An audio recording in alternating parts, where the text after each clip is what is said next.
Sir कुछ दर्शक हमारे साथ जुड़ गए हैं, उनका सवाल ले लेते हैं। प्लीज। सर हमारे दर्शक है मौर्या, वो पूछ रही हैं कि साइनस और ईएनटी के मेन लक्षण क्या होते हैं। देखिए, जो साइनसिस हैं, सबसे पहले समझना पड़ेगा कि ये हमारी नेचुरल कैविटीज ही होती हैं जो हम सबके स्कल के अंदर हैं, फेस के अंदर होती हैं। इन सब में एयर होती है। कभी कभी हमारा जुकाम जब बिगड़ जाता है उसमें म्यूकस इकट्ठा हो जाता है, और ऐसे केसेस के अंदर नाक से बलगम आना या नाक से बलगम का पीछे गिरना, नाक का बंद होना, बुखार आना, चेहरे पे दर्द, सर में दर्द, आंख में भारीपन, ये सब इसके लक्षण होते हैं, जिससे हम पता लगाते हैं कि साइनस की दिक्कत हो रही है। जी डॉक्टर। सर मेरा एक सवाल और था सर, ये स्मेल डिसऑर्डर के कारण और ट्रीटमेंट के बारे में आप कुछ बताइए। कभी कभी ऐसा होता है ना कि हमें ये चीज बढ़ जाती है तो हमें स्मेल की प्रॉब्लम हो जाती है। हाँ, देखिए, जो स्मेल का जो वो है उसके भी जो कारण है, उसके अंदर एक तो हमारे साइनसिस की इन्फेक्शन है। कुछ लोगों में बार बार टॉन्सिल की इन्फेक्शन हो जाती है, उसकी वजह से भी मुंह से स्मेल आती है। कुछ लोगों में एसिडिटी का इश्यू रहता है, जिसकी वजह से भी मुंह में स्मेल आती है। तो ऐसे लोगों में जिनके अंदर इनमें से कोई भी लक्षण है, उनको अपने ईएनटी वाले से मिलना चाहिए, ताकि हम करेक्टली डायग्नोज कर पाए कि प्रॉब्लम कहाँ पर हो रही है और उसको हम ट्रीट कर सकें। दूसरा, अभी ऐसे मौसम ठंडा है, हम पानी को कम पीते हैं, जो कि अपने में एक स्मेल बनाने का कारण बन जाता है। तो हमें एडिक्वेटली वाटर ड्रिंक करना चाहिए, पानी पीना चाहिए, कम से कम 2 से 3 लीटर पर डे। उससे भी काफी चीजों का फायदा होता है। ऐसे ही जो हमारे प्याज है, लहसुन है, उसका अत्यधिक सेवन अगर करते हैं तो उनसे भी मुंह से स्मेल और स्मेल का रीजन बनता है। उस पर ध्यान दीजिए।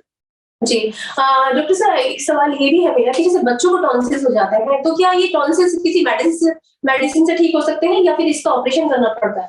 देखिए, अगर आपकी जो इन्फेक्शन है कभी साल में मौसम चेंज होने से 1 से 2 बार हो रही है, तो सिंपल एंटीबायोटिक्स है, मेडिसिन है, उसे ठीक किया जा सकता है।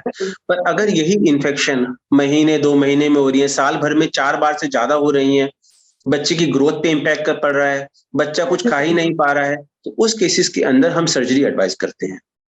जी, कभी-कभी सर ऐसा होता है ना कि बच्चे के जो टॉन्सिल्स है उतने बड़े हो जाते हैं कि उसको हर सर्दी, जैसे सर्दियां शुरू हो जाती हैं तो उसको छींकें आती हैं और जुकाम खांसी बहुत ज्यादा बढ़ जाती है, वो मेडिसिन से भी ठीक नहीं होती।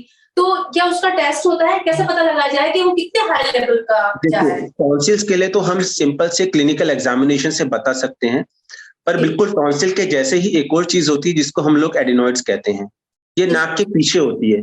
इसके लिए हम लोग एक एक्सरे करवाते हैं और ये देखते हैं कि उसका साइज कितना बड़ा है, जो कि हमारे नाक और कान की ट्यूब को ब्लॉक करता है। उससे कान में भी इन्फेक्शन आते हैं, नाक बंद रहने से बार बार जुकाम होता है, छींकें आती रहती हैं, बच्चों को म्यूकस बहुत ज्यादा बनता है। तो ये सब चीजों को हम उससे पता लगाते हैं। दूसरा, अगर किसी की फैमिली में एलर्जी की हिस्ट्री है तो हमें ये भी लगता है कि हाँ, उसमें एलर्जी का कंट्रीब्यूशन भी रहेगा, तो उसके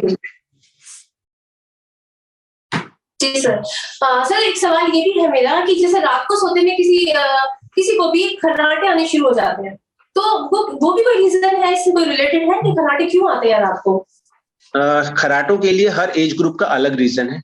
बच्चों के लिए एडिनॉइड्स, बड़ों के लिए नाक की अगर हड्डी का टेढ़ापन है, तो टॉन्सिल्स बहुत बड़े हो गए हैं, तो अगर हमारा जो टंग है कई लोगों का काफी भारी होता है, मोटा होता है, उसकी वजह से भी होता है। जब लोग सडनली अपना वेट गेन करना शुरू कर देते हैं और ओबेस हो जाते हैं, तो भी उसके हिसाब से भी खराटे आना शुरू हो जाते हैं, क्योंकि हमारे जितने भी स्ट्रक्चर है वहां फैट डिपोजिशन हो जाता है, सांस लेने का रास्ता सिकुड़ जाता है, और उसके साथ साथ में जब भी हम सांस लेते हैं तो उस नैरो कैविटी से सांस ले रहे हैं, इसलिए खराटे आना शुरू हो जाते हैं। तो क्या रीजन है, उसको डायग्नोज करना बहुत जरूरी होता है। जी सर।